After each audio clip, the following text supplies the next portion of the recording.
testimony is powerful. Yeah. My testimony is powerful. Powerful. Yeah. Yeah. And I'm gonna change the world. And I'm gonna tell the world. Yeah. Yeah. Yeah. My testimony is powerful.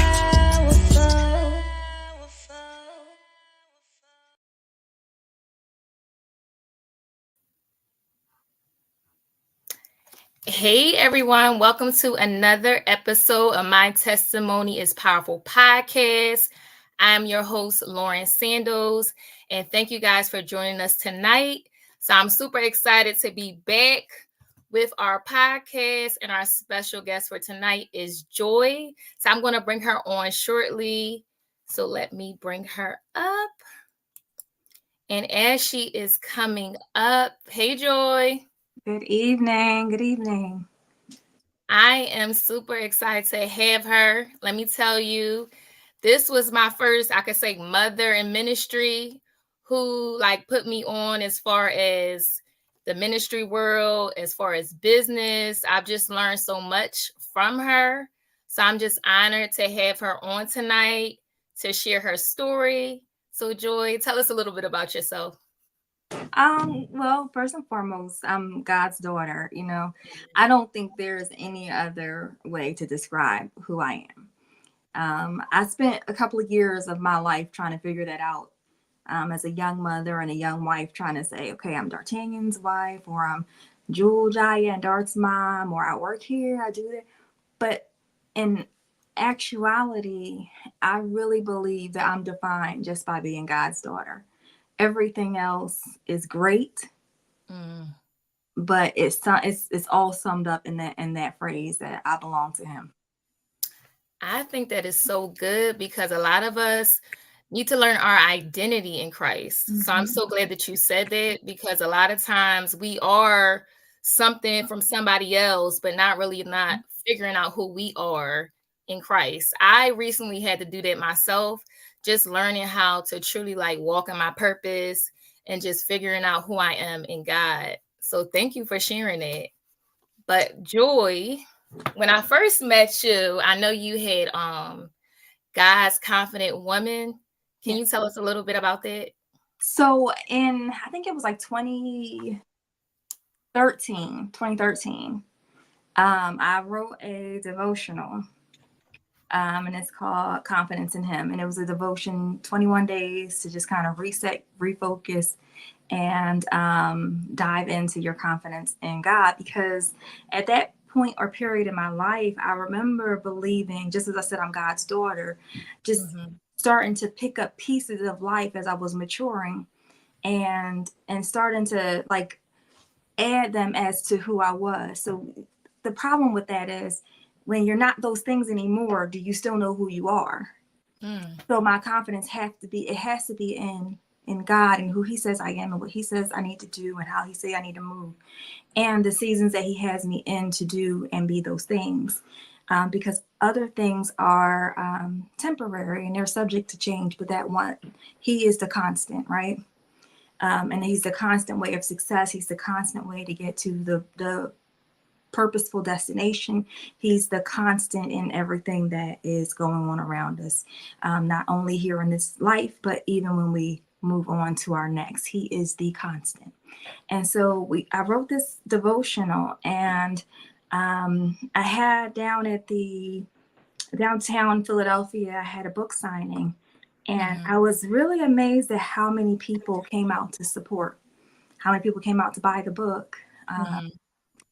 And I was petrified. I remember I was at work one day, and we were at final edit, and I called my one of my closest friends, and I just went and sat in my car and I cried. I said, I don't know if I can do this, because I knew it meant a few things. So for the first part of it was, once you get in, when you're in ministry, and when you are in a space where people get to look and examine your life from their lenses, it creates an atmosphere that you have to be ready for. It creates a space that you have to be ready for, because the enemy will come in and use all those things to destroy your confidence. And once that confidence is gone, and your identity being in Christ, as we just talked about, or in God and what God has for you to do, when all those things start getting disrupted, He's got you in a place where not only you're a person of influence, but you're a person of influence in chaos. Mm. So we have to be very careful, how all these things work together. But I was at that moment like really petrified. Hey, can I do this? Can I do this? Can I do this? Can I do this? And then I was like, can I do this quietly? Like, can I do this under the radar? Maybe no book signing, no those things, but it came and it happened as it did, and I was amazed at the level of support. But after the book signing and people started reading the book and posting like small messages from the book on social media, and I was getting tagged by people I had never met before at this point. I started to see that there was space for where these, and most times it was women. Nice pink book. I love pink, right? So most of the time it was women, and I could see where they had a need for fellowship.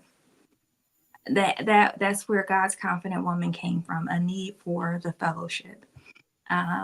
Because I did understand a few things that the Bible teaches us in many different aspects. One can chase 1,000, two can put 10,000 to flight. By the mouths of 2 or 3 witnesses, every word is established. And so when we look at all these pieces, that what we can do when we become in fellowship with one another, I knew if I created an environment where we could fellowship, we would be able to obtain the things that God had for us. So that's how God's confident woman came along. I do want to say, I remember when you just started talking, I started getting like memories. I remember like seeing like the videos and the girls all together. And it was like an amazing thing to see, because to me, I wasn't seeing people doing it. I'm like, this is pretty cool. Like something for, and I think you were doing it for the young girls too, because my daughter was young. I was like, my daughter, they need stuff like that. They need encouragement in their life. They need women in their life to look up to, just to give them that confidence, including myself. I needed the confidence. So it was just good to see, and having a woman of God, because it's a lot of people out there, but they're not, following the ways of Christ. You need a good role model to know, just to help you along the way. That's right. But go ahead. I would say, like, you hit the nail on the head. Just people, when you follow on people, make sure you follow on the people that are living out the ways of Christ is important. That's important. That's your destination. Right. Then people in front of you should be going in the same path, right? It only makes sense. Let's say too, the real way, because a lot of people are fake and they don't show the real side. And I feel like even with my leaders now, and even with you, Joy, you were real. You wasn't all like, oh yeah, you kept it real.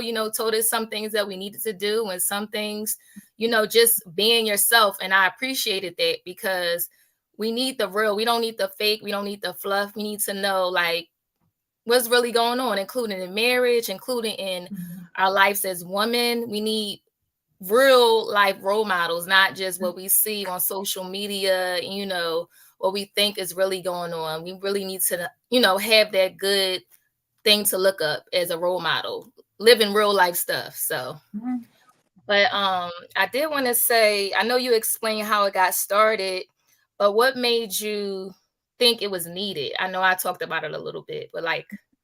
So I could see, some of the needs, like in responses from people as I communicated with them.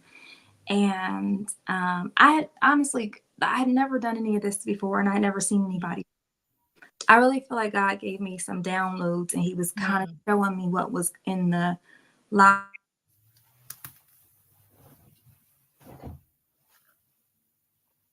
I'm sorry, can you hear me?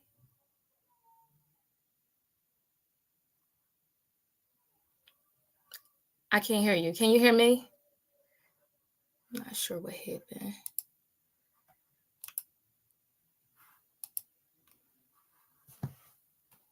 Can you guys hear?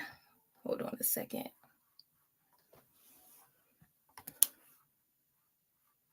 try it again.